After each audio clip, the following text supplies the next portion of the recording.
good afternoon. You've got agendas out here today, so we've got a pretty ambitious list of topics to cover today, and I just want to kind of prep you a little bit because we've got different parties sort of coming in and out for the different sessions today. We're going to need to try and stay as disciplined as we can on the time. So this first section we have goes back to your own goal from, gosh, way last May or June or whenever it was that you were talking about wanting to get smarter about what are the resources that we have as a district to help with our struggling learners, not necessarily in the special education arena, but in other arenas, but we'll touch a little bit on some changes in special ed a little bit. And then how do we deploy those and sort of what are the rules around their uses and all of that. So I think you all know everybody who's here, but you may not know Janelle Finney. And Janelle is new to our district this year as our Director of Intervention Services, so she replaced Linda Host, who left at the end of last year, and we were really fortunate to snag Janelle from Everett School District, where she served as principal at Elementary, which is one of their most demographically challenged schools in Everett, and did a bang-up job there, so it's just a perfect fit for what we've got her doing here. So with that, I will turn it over. Okay, well, as you can see, we're all going to have a little part of this presentation today, and we're going to take you through federal grants, and then we'll talk about district contributions, and we'll just go from there. It's a lot of information, as Larry said, so I guess we can ask questions as we go, or we can get through a slide, you can ask questions, however you want to do it. So Janelle, I'll let you drive, if you will, and go ahead and click on the next one. Being K-12, we've all agreed to kind of chime in whenever, because I'm working with all 30 schools at both levels. So, Can I ask, your title reflects the position of? So Director of Intervention Services, so she oversees Title I, ELL, lab. first three. Yeah. Okay. And a little, and Perfect segue. bringing that in. And Title I is federal fundings to provide equitable access. So we have 5 title schools right now. LAP is supporting all 20 elementary schools. That's growth this year from 8 previously, and all the junior high schools. So I'll go into that. And PLL has a student population at all 30 of our schools. So Becky will speak to the mid-level redesign, and then we'll also be speaking to the multi-tiered system of supports. It's got kind of a foot in the general education world and also being supported through LAP funds. And then we'll hear from Kathleen and Heather about school-based supports as well. So just helping you understand, just give you the bird's eye view, and then let me know wherever we need details. But quite a significant amount of funds from federal government for title programs in 5 of our schools. How it's determined which of those schools will be supported is based on the free and reduced percentage.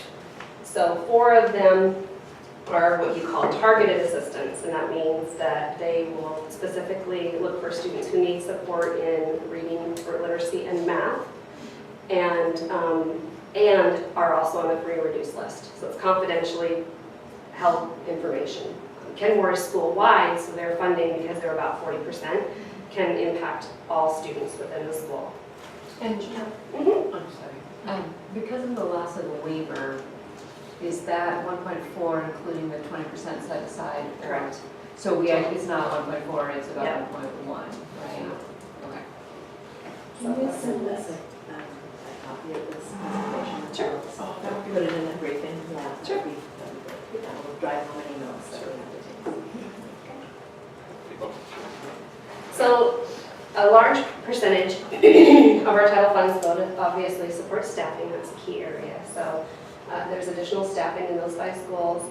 Extended services often is including summer programs or extended day, and very much working within the school structure and what the students need. So their school improvement plan is key. Professional development. So extended services, let me back up for a second, could look everything like a before or after school tutoring. I think Kenmore has the Cocoa Cubs and Woodmore does a really bang-up job with some extended school year options.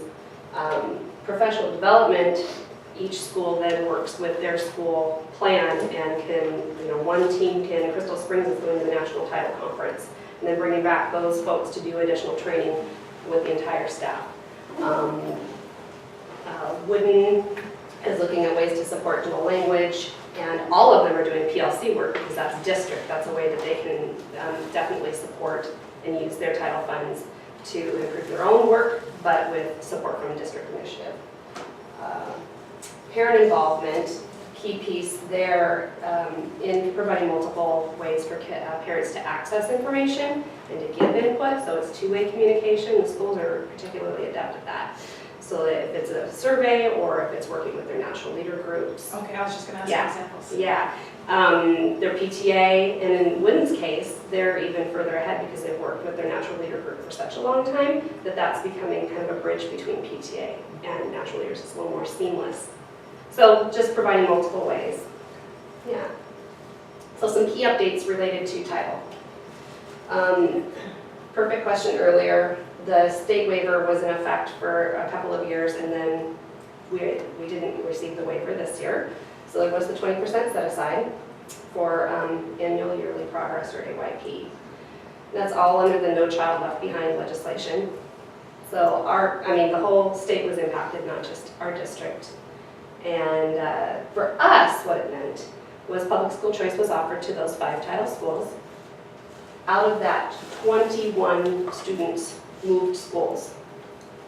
So pretty big vote of confidence for our schools and for just the communication and the title plans that are in place.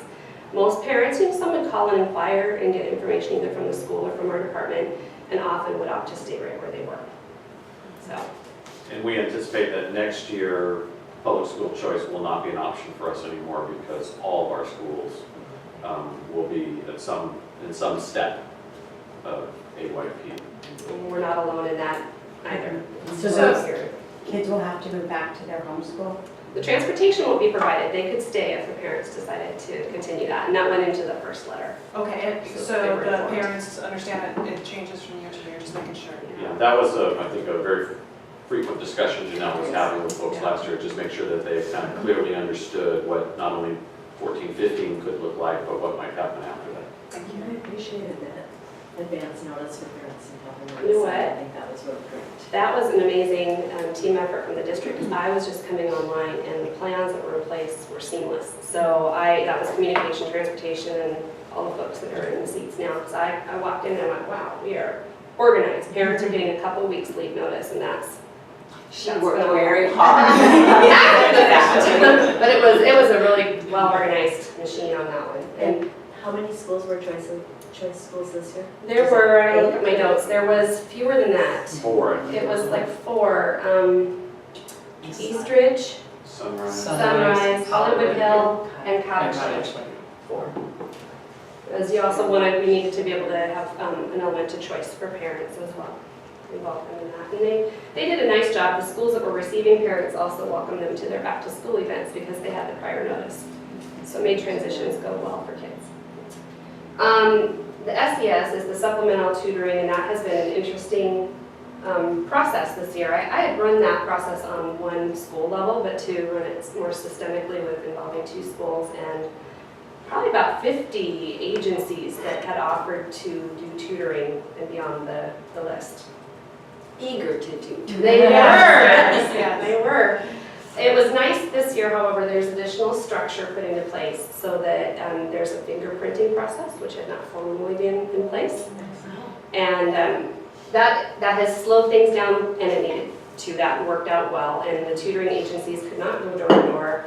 And in English language, when parents didn't understand, use the word free and then solicit, because there was some kind of door-to-door sales the first time that this was in effect where I was before. So that there's some, just to highlight a few changes that made it go much smoother. Where was the cost of parents? There's not a cost to the parents. It is pulled out of our title funds. So we have set aside about 20% of our funds to run the transportation costs for public school choice and then to provide for the individual tutoring if parents elect to participate. We don't transport the tutoring, No. but we pay for the tutoring. Yep. so many sessions. And so the way it went before is the tutoring agencies, whether it was Sylvan or Whole Systems Learning, just to name a few that we're going to work with, they would actually, before they would go knocking on parents' doors and say, we can provide you this for free, but the parents didn't have information about what the tutoring agency was actually going to provide. They'd get them officially signed up, and then some parents were just like, what did I sign up for? They were confused. It made it really hard for families. So that's kind of nice that their information this time went out as a package. Parents could look and do some more comparison of the agencies, make an informed choice, and not kind of feel railroaded. So that worked out much better. We had about 50 families, maybe 50 to 55 families participate in that. And some of the agencies have just been waiting for the fingerprinting